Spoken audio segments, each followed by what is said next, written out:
तुमचं नाव काय? होय, बाबुराव कुंभार. बाबुराव कुंभार.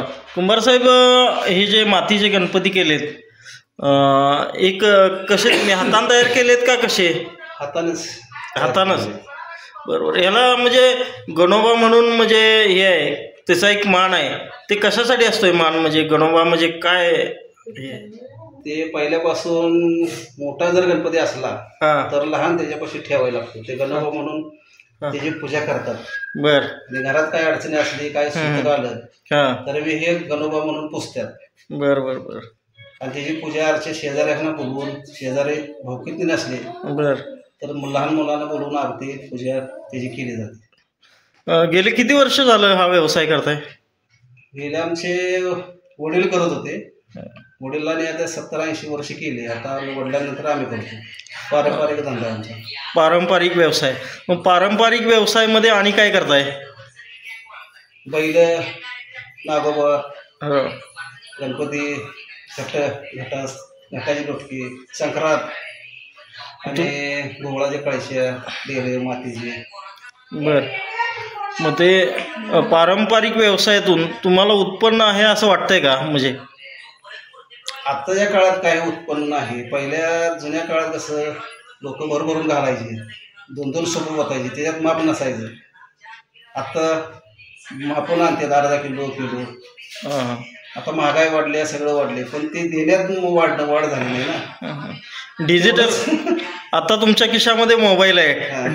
डिजिटल युग आहे. डिजिटल युगात मोबाईलमध्येही गणपती तुम्हाला आरती असते किंवा हा गणपती मिळतो, तर तुम्हाला त्याच्याबद्दल काय वाटतंय? आता हे सांगते पारंपरिक आहे ते धंदा सगळ्यांना डिजिटल युगात सगळ्याचा प्रसार झालाय ना. मोबाईलमुळे लगेच कळतंय कसा कलर करायचा, मातीचे कसे बनवायचे. पहिला घरात जे शिकवत होते तेच करत होते. आता कसं नवीन डिझाईन, नवीन प्रकारची माती, नवीन सगळं कलर सगळं माहिती होत्या डिजिटल ह्याच्यामुळं. मग तुम्ही शाडू मातीचे किंवा प्लास्टरचे गणपती कधी केलेत का? ह्या वेळेला प्रथमच मी 6 गणपती केलेत प्लास्टरचे. आतापर्यंत आम्हाला केव्हा ते करू वाटलं की नाही. आमच्या गावात सांगली माधवनगर जवळ असल्यामुळे पण शाडूचे घेत नाहीत, कलरचे बी घेत नाहीत. सगळं चिखलाचाच मान होता. पण आता अलीकडे 8-10 वर्ष झालं प्लास्टर आले, नवीन मुलं आले, जुने सगळे चिखलाचे बसवले, सगळे प्लास्टरचे वापरते. ह्या शासनानं जरा हे केलं, पुण्याने बंदी उठवली शासनानं. म्हणजे काय बंदी घातली होती काय? प्लास्टरवर बंदी बरेच वर्ष चाललंय, पण ह्या वेळेला पूर्णच घातली होती. पण आणि मागच्या 1-2 महिन्यापूर्वी उठवली. प्लास्टर आणि शाडू माती याच्यामधला काय फरक असते? शाडू मातीचं विरघळलं जाते. गणपती जर विसर्जन केला तर हे मातीत पाण्यात विरघळला जातो. प्लास्टर विरघळत नाही. आणि शाडू मातीला कलर सहसा बसत नाही.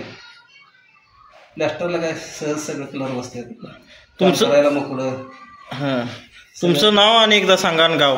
बाबुराव कुंभार, किशोर, तालुका मिरज, जिल्हा सांगली.